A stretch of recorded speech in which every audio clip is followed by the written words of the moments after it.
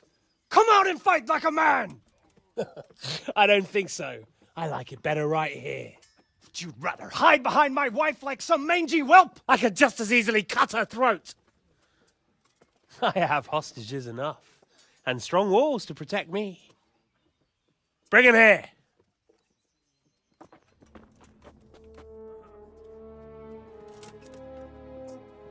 Radzig? What do you want, you viper? Let me think. Actually, there's nothing I want from you. Except maybe to see you all die. Fire! Burn it down!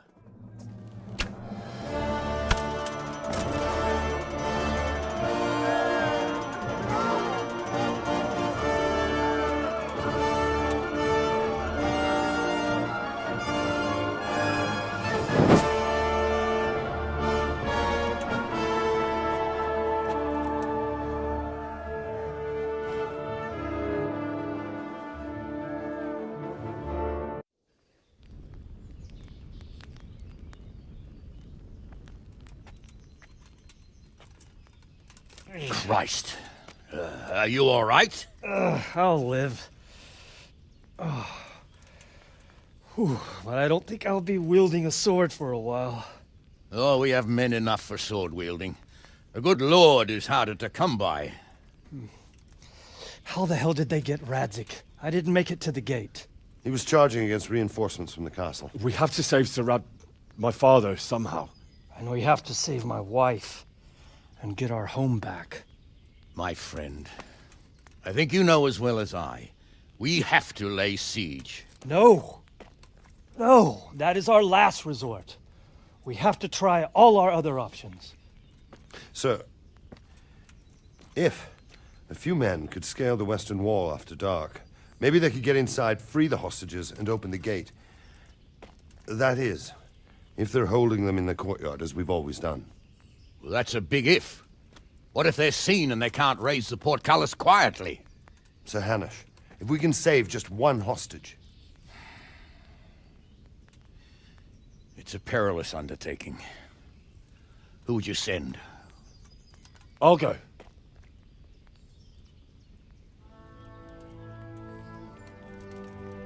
Then let us make ready.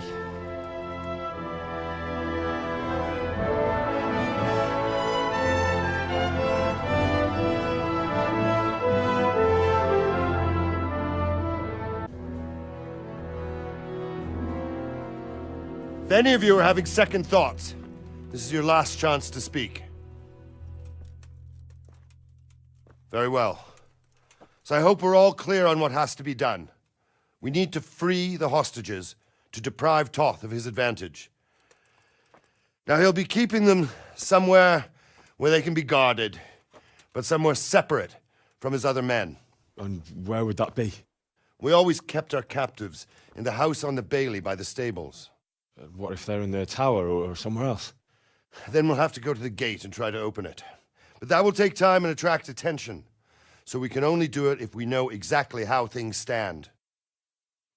And if they sound the alarm, before we've done anything, we get out of there quick. Understood?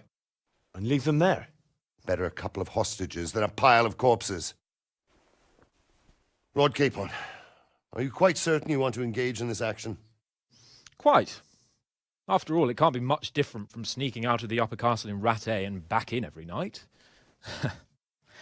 Besides, who else will keep this hothead from raising bloody mayhem? Well, see to it that you do, my lord. May God guide our footsteps.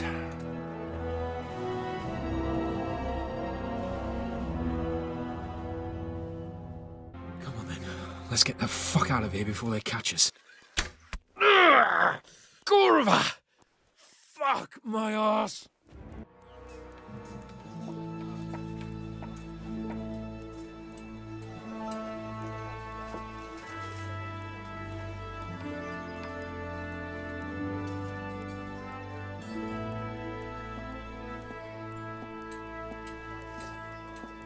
It seems, Robard, that we're running out of options.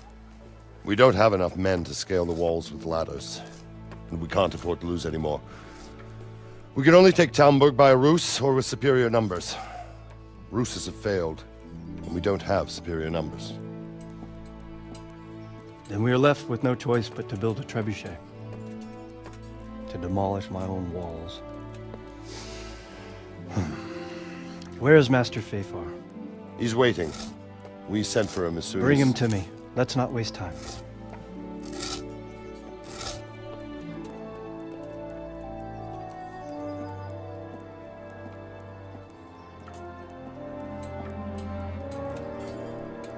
Sir Divish. You will build me a trebuchet, Master Tobias. Trebuchet, my lord. That's not entirely in my field of expertise. We have to take back Talmberg. Yes, indeed, sir. I understand and that. You are the best engineer we can rely on in the whole fiefdom. Oh, well, thank you, my lord, but it's just that I've never built a trebuchet before. This could take some time. Then you'd better get to it. Bernard will go over the plan of attack with you.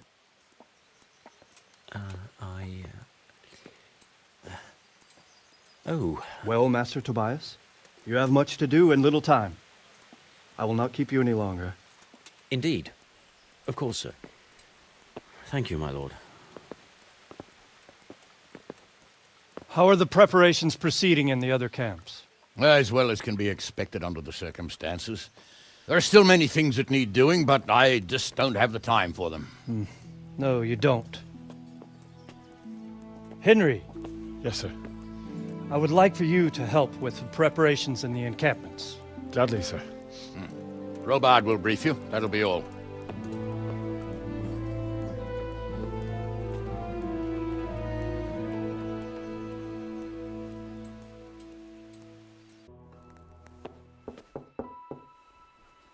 Enter.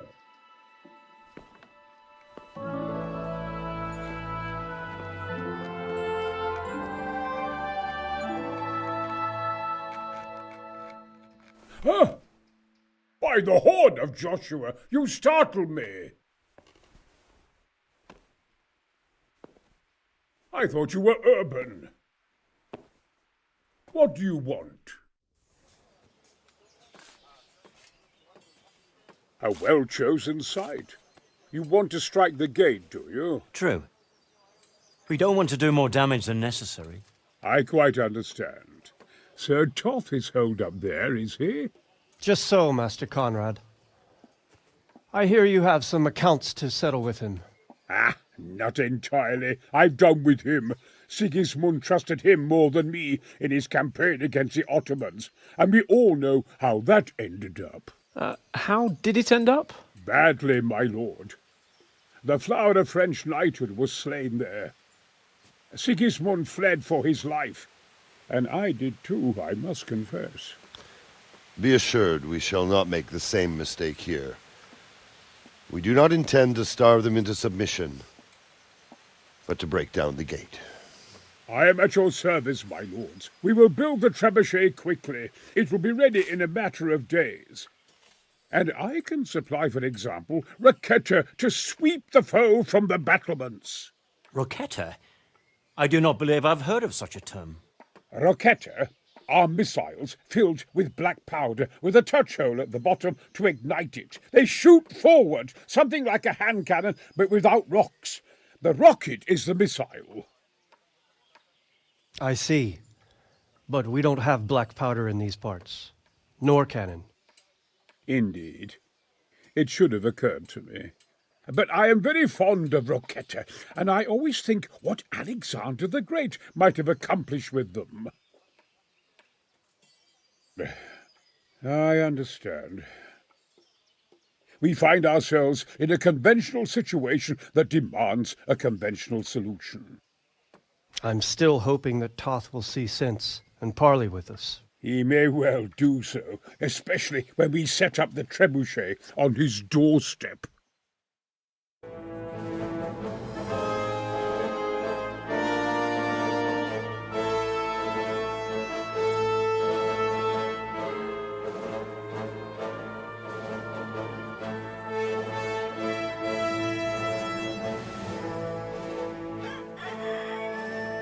Now, let's see how strong those walls are. Let it rip!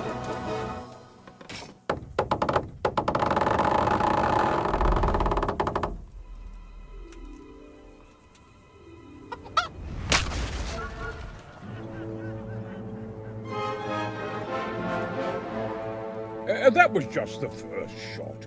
The trebuchet has to be calibrated. That's perfectly normal. I'll have the range in no time.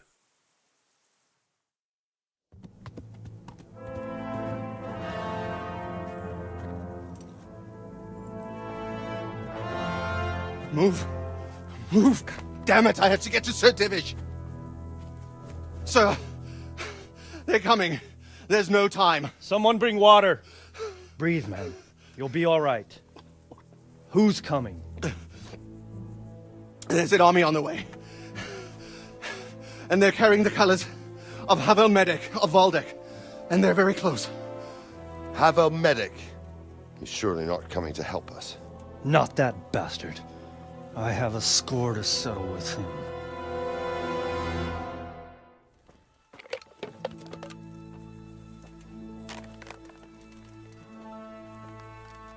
Gentlemen, Toth's reinforcements are about to descend on us. That swine.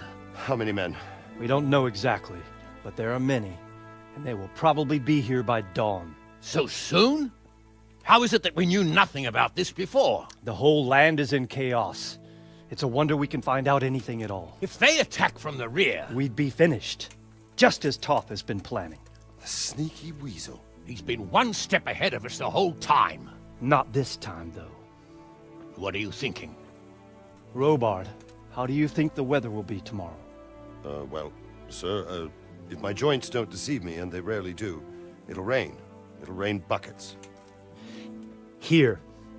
We'll make a stand here, I and Radzig's men. You will wait until they charge us, and then strike them from the rear. Here and here. If we succeed, we'll have it over and done with before they notice anything in Townburg. It might just work. But we'll have to leave someone in the encampments in case they do come out of Talberg. A few men will be all I need. Well, that depends on whether you can hold out. We don't even know how many there are. We will hold out. I'll give the orders to my men. We will be ready.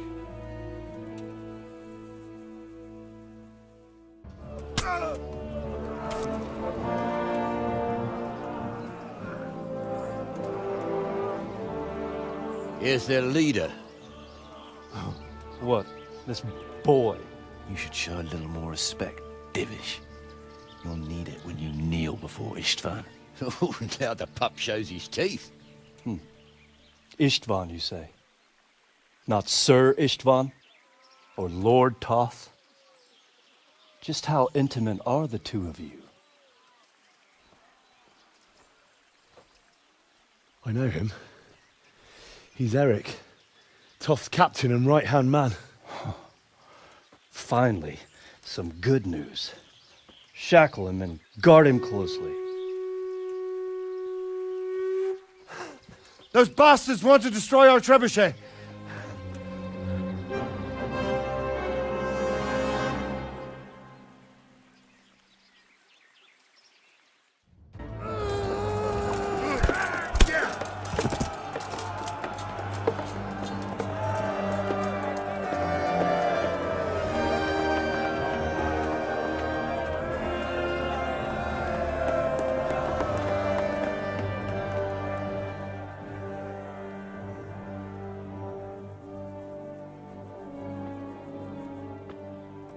Well? The damage isn't too serious. So we can shoot. Not just yet. Sir, what are we waiting for? You've heard his threats, Robard. Do you want him to kill Radzig and my wife? We have to consider all our options. And it would be a shame to destroy the castle, too. But how do we get that rat out of there? Sir, I might have a solution. What about exchanging hostages? He was the captain at Vranjik, and he brought Istvan's reinforcements here. He seems to be on very, intimate terms with Toth. He might be able to tell us something. And he might even be as valuable to his lord as Lady Stephanie and my father are to us. You're your father's son, by God. You're a godsend, lad. You're right. We'll interrogate this whore, son, and then decide what to do next. Come to my tent when you've rested. Well, Divish, I think the time has come to find out just how much Toth values our hostage. Do you want to parley with him yourself? I think I'll leave that to you, Hanush. So be it. I'll do my utmost. Bring the hostage below the battlements.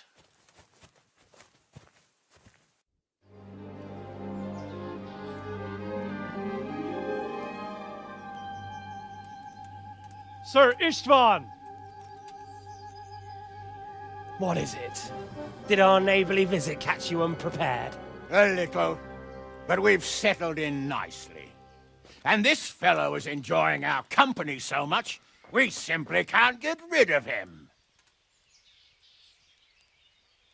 It seems we are in similar situations. Perhaps it's time to send our respective guests home. Not a chance. Do you take me for a fucking fool? Be warned. If anything happens to Eric, I'll let every manjack here have his way with this bitch, and I'll dice Kobila into goulash meat. Nobly spoken, your grace. But for all I know, you may have done that already. Divish, I'm sorry.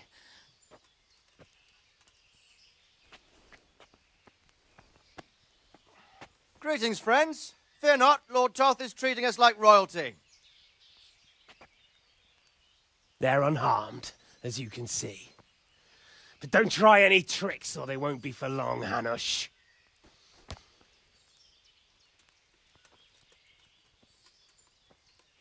It seems your lord doesn't place any great value in you, boy. Go to hell.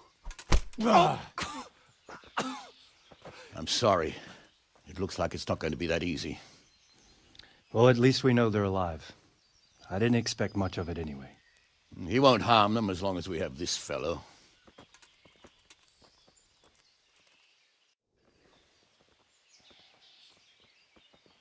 Well, friends, what do you suggest?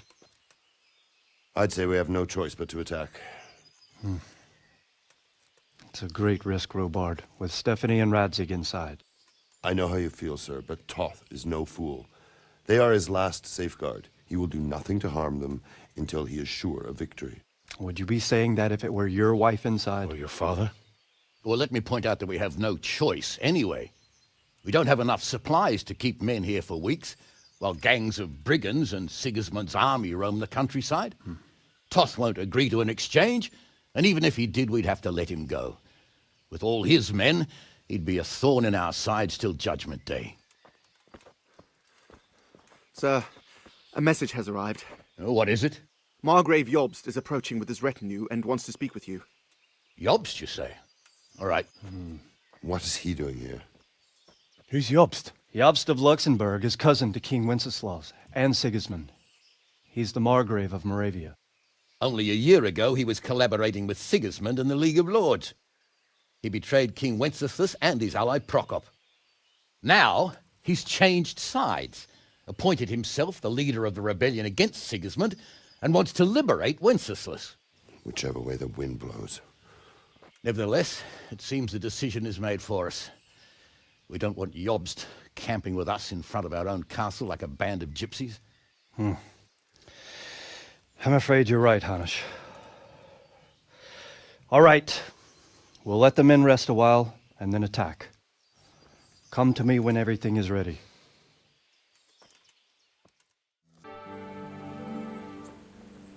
I'll cover my eyes. Well, they do say love is blind. Cheeky boy. But this is a game you won't be winning. I've got ears sharper than a bat.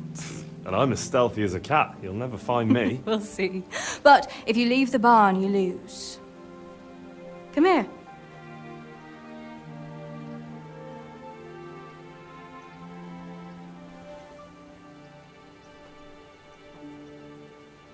Come on, spin me around. What are you waiting for?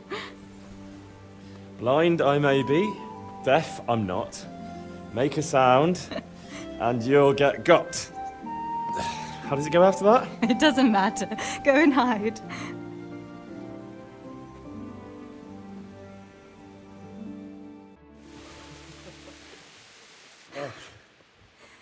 It's sopping wet.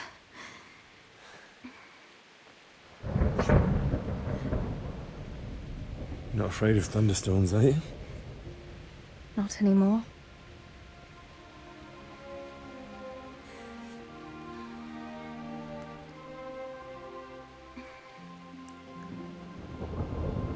Shouldn't we spread the linen out? Henry, hush now.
Sir, we should give the order.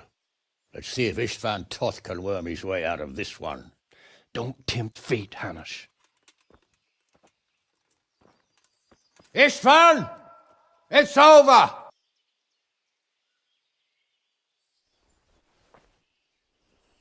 You want us to come and get you? I wouldn't advise that. Your friend Divish wants to see his wife alive again. And Sir Radzig? Are both hostages unharmed? For now, Hanush, unless circumstances change. I'm glad to hear it.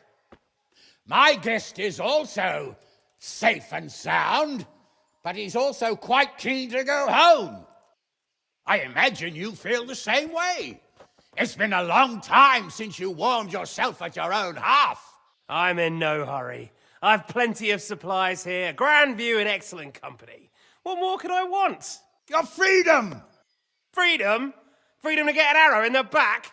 Sir, we're all noblemen here, all bound by honor. I give you my word as a knight and lord, and that of my companions. If you release Lady Stephanie and Sir Radzig, you may leave the castle with your men and go on your way unharmed.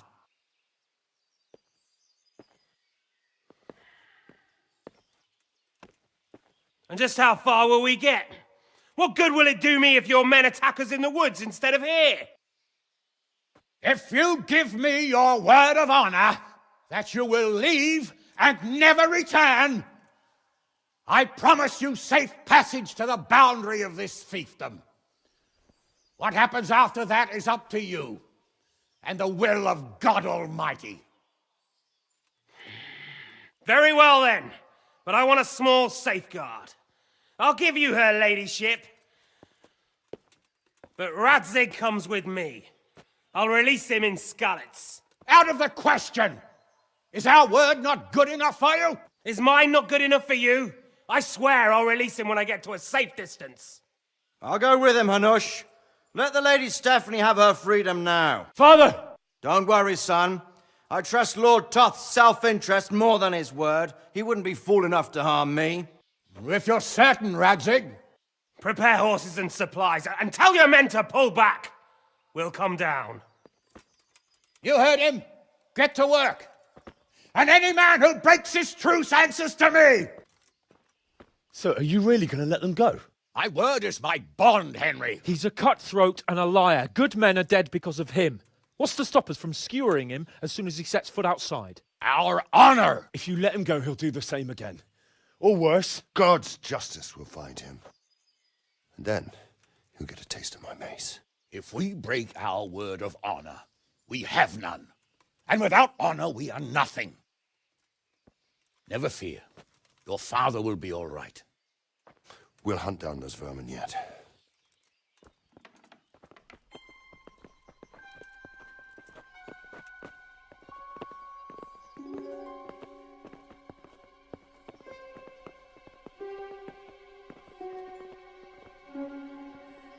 Bring the horses.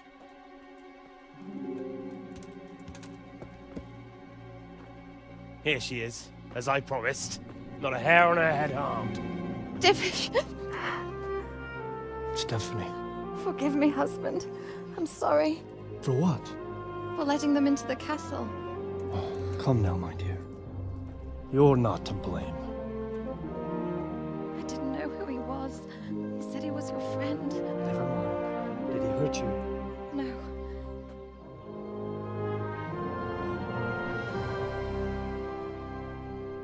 I hope your word can be trusted. Certainly more than yours. If everything goes as agreed, I'll set Radzig free in Skalitz. If anyone tries to follow us, I'll kill him. We won't. My apologies for keeping you from your father, but you'll see each other soon enough. Oh, I almost forgot. Your sword. I expect you'll want it back after all the trouble you went to. Actually, you know what? I think I'll keep it. As a memento. This isn't over. I'll find you. I look forward to it. Yeah!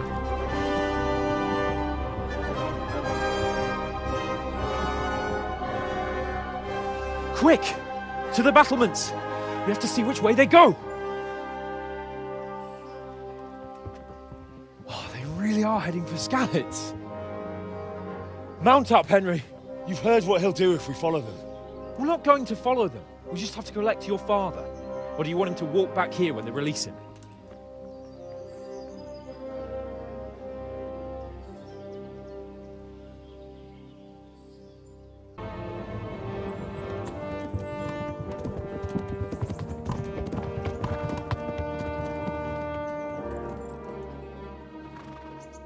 There's no sign of them. Move on.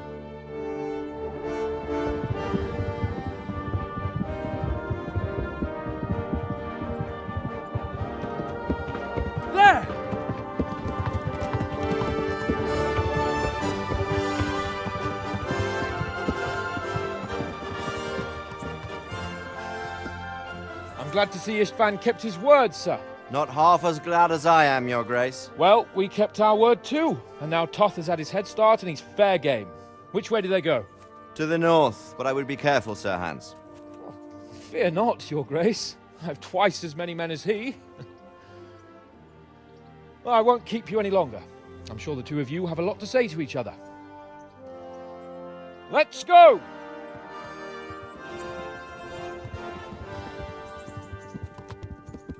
Are you all right, Father? I am. They treated me quite decently. Although they did steal my horse, so I'll have to go back on foot.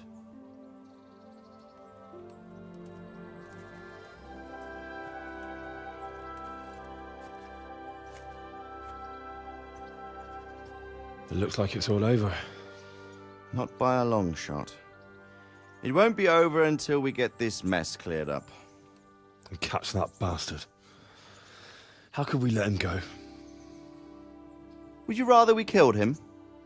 Even if it meant Lady Stephanie and I died too? No, of course not.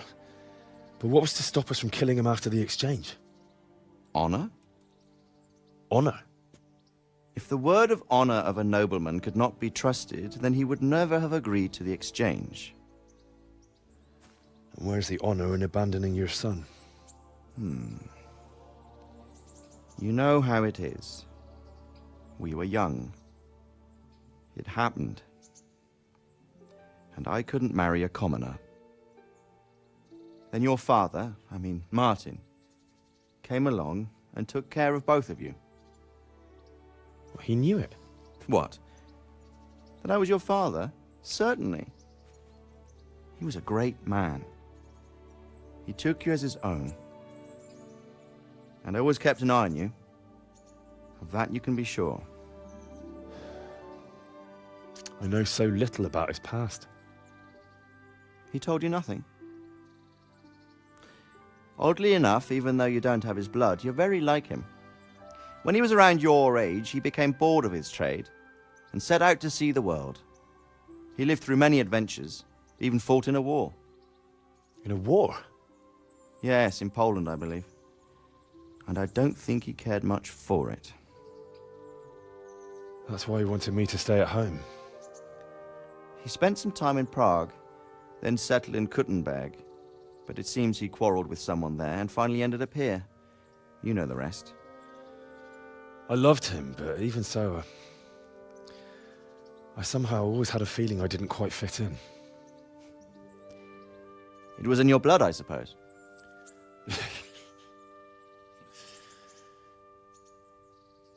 I lost the one thing I had left from him. Your sword. Ah, the sword. It's not my sword. It's yours. For a moment there, it was so near, yet so far. Oh, well, it can't be helped. It was almost within my grasp, but just then I had something else on my mind. Well, I think we may yet have a chance to get it back. This business with Toth is not yet over, unfortunately. That's a chance I'd welcome. Not just to get the sword, but that bastard Istvan too. And then I'll find that German whoreson who torched Skalitz, and I'll slay him with it. I'll never forget his face. Or his name. Marquardt von Aulitz. Those are noble intentions, son. But don't forget there are other things in this world that are worth living for. Like what? Look around you. Blue skies overhead, green grass underfoot, beautiful girls. Good wine, a few good friends, and a fine steed under your backside. Those are things worth living for. Though I can't deny that swine who killed your mother must pay for what he did. But it's better not to dwell too much on that at the cost of those other things. On the subject of steeds, I think we'll have to ride like the Knights Templar. How's that? 2 up. One day I'll tell you how they got their seal. You can take the front.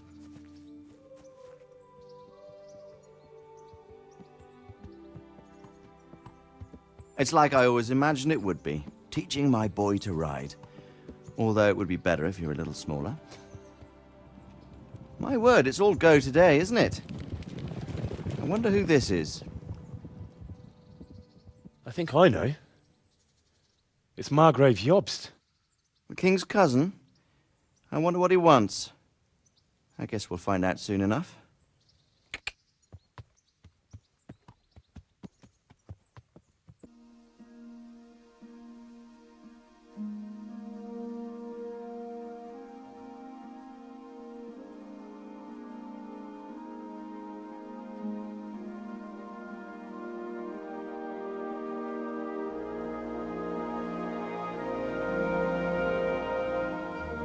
You're doing well, son. Father.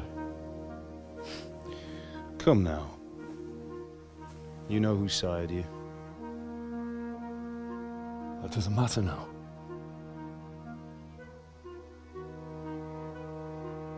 I miss you, Amar. I miss you very much. You'll be fine. We're proud of you. For what? I let you down. I lost the sword. I let that bastard get away. Don't be so hard on yourself. There was nothing you could have done to save us. And someone has to live and carry the torch. As for the sword, it's just a thing. You didn't want me fighting. Now look at me. Standing up to evil isn't the same as sowing its seeds. You did what was right.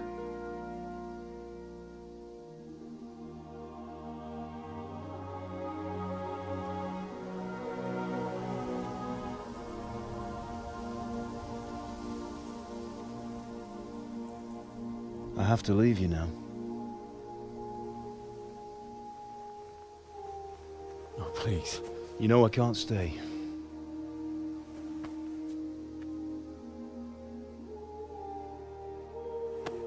Will I ever see you again? God knows.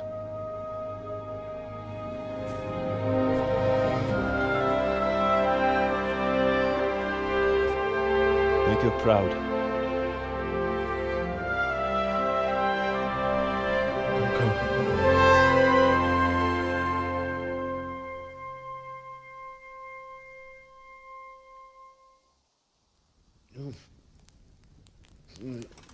Oh, don't go. No. What on earth were you dreaming about?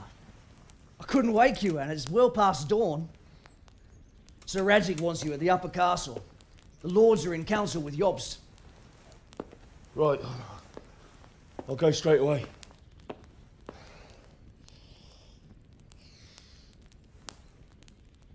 What is it? It's just... I don't know how to address you anymore. All of a sudden you're Sir Radzig's son, hobnobbing with lords and ladies. And here's me, as common as muck. Oh, give over, you idiot. Do I look like a lord to you? Not really. You're as much a lord as I am a nun. And I've never looked good in a habit. Get out of here! Or I'll have you clapped in the stocks.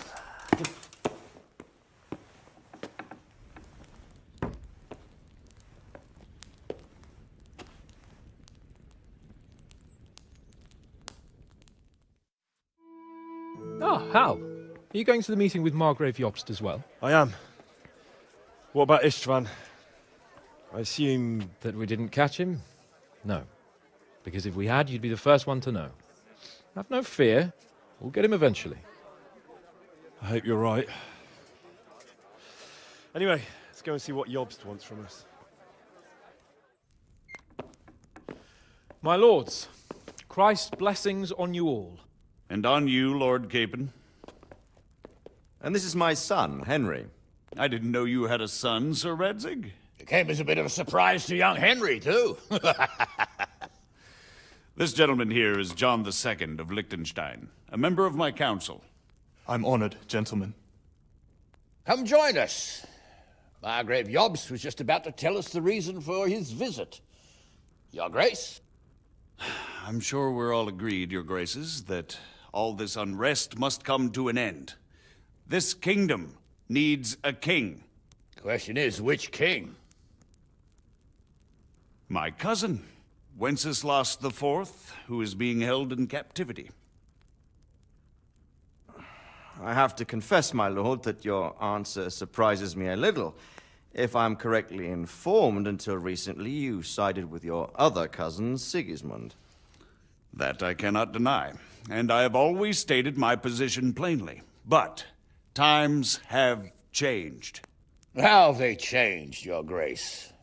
Sir, there is one thing on which we undoubtedly concur, that King Wenceslas, unfortunately, did not inherit his father's gift for governing. Sadly, his failures have cost Bohemia, the nobles, and our whole Luxembourg family a great deal of money and effort. How did the king let it go so far, damn it? It's in his temperament. He cares only for wine, women, and the hunt. A king, in fact, who never wanted to be king. Then why didn't he just let his brother have the crown? Young sir, the crown weighs heavy when there are duties to be performed, but to surrender it means giving up great privileges too. But he did surrender power to his brother. When things started getting out of hand, Wenceslas appealed to Sigismund for help in restoring order. What, you're saying Wenceslas invited him here? This is starting to make my head spin. Actually, it makes sense when you think about it. Sigismund wanted to re-establish the power of the whole House of Luxembourg. He thought if he helped Wenceslas win the imperial crown, in return his brother would help him become the king of the Romans, and leave the actual reign of Bohemia and the empire to him.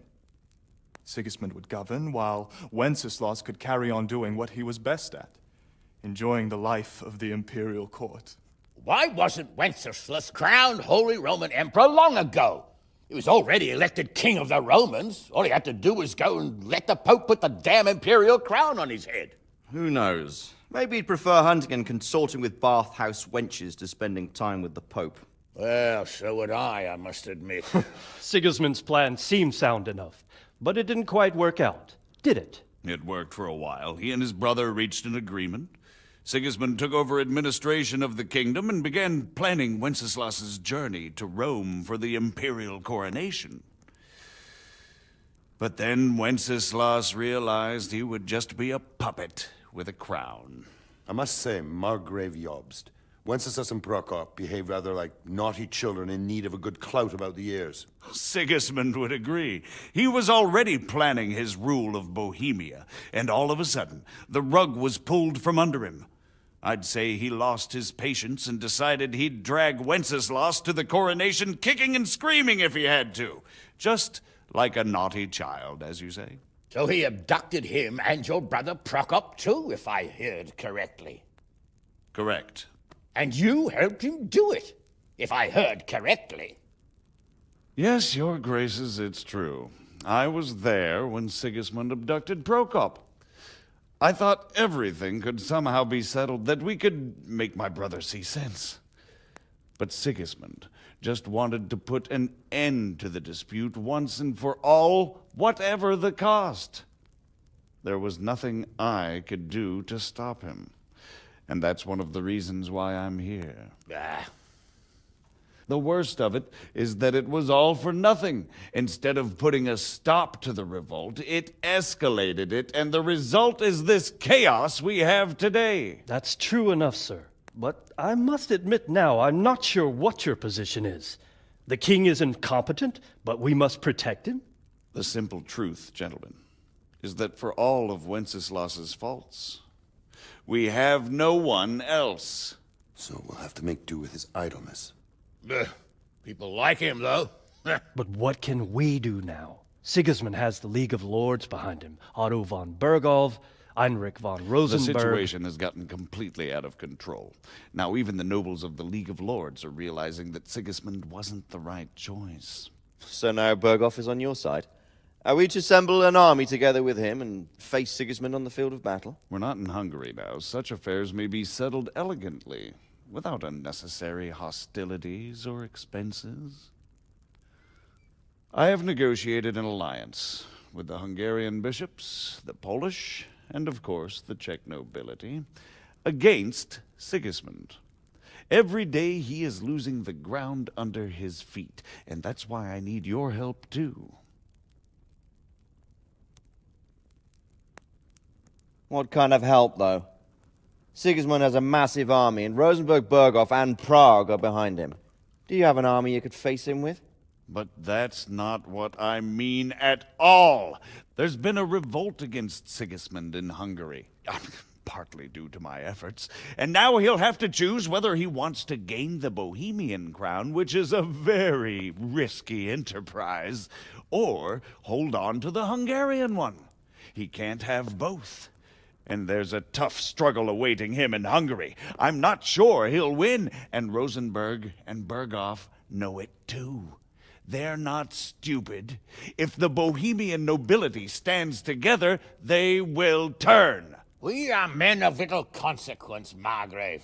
Radzig here lost everything because of his alliance with Wenceslas. Sir Divish came within a hair of the same fate. Even Rattay is defenseless against Sigismund and the League of Lords. What's more, Your Grace, King Wenceslas languishes in captivity in Vienna. He can't rule too well from there. And what do you propose? To sit with your arms folded till the Bohemian lands are turned to ashes like Skalitz?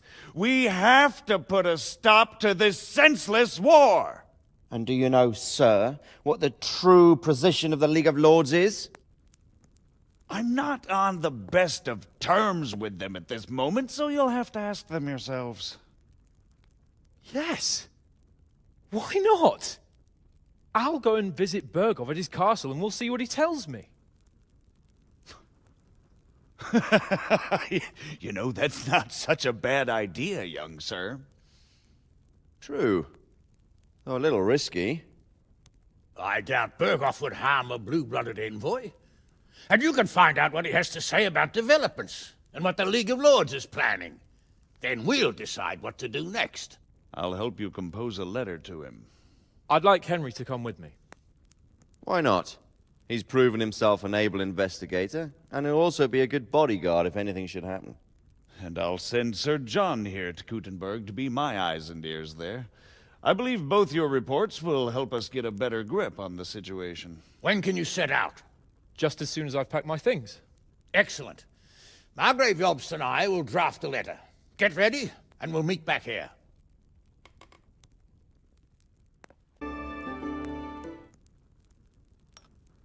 I believe we have written it well, gentlemen. Without a doubt. No one could deduce from this whether we are Sigismund's allies or foes. I must travel back to Brno now, but soon I will go to Brandenburg and I will stop here on the way back. By then, Sir Capon should be back and we can discuss how to proceed. Right. Before you leave, my lord, there is one thing that gives me no rest. Why did Sigismund come as a foe? It makes no sense. If I may, sir, I think I can explain. Oh, please enlighten us, young sir. I live not far from Hungary, where Sigismund reigns. It is a savage country, and the constant war with the Turks has hardened the people. They need a monarch with an iron hand. So when Sigismund felt the wind of revolt, he reacted as he would at home. Only what works on the Hungarian nobles does not work here in Bohemia. Bringing order is one thing, but slaughtering and pillaging with a horde of barbarians quite another. What purpose does that serve? But Sigismund did give the Bohemian nobles a chance to take his side. It was only when they refused his ultimatum that he lost patience and took to the sword. As for the barbarians, he could afford nothing better. The Hungarian nobility would gain nothing from joining his campaign in Bohemia. He didn't have enough coin for a regular army, and so he recruited the Cumans. What he does not pay them, they make up for in plunder. But in the end, he didn't have enough to even satisfy the Cumans. That's why he raided Kuttenberg and Skalitz. He wanted the silver. That makes sense. My lords, how's the letter coming along? It's done. Then we can be on our way. Now remember what we said, boy. All you have to do is deliver the letter, listen to the answer, and come back here. Don't provoke Berghoff in any way. Provoke? Me? Never, Uncle. We'll be back in a few days. Farewell, your graces. Come, Henry, my men are waiting. I wish you Godspeed.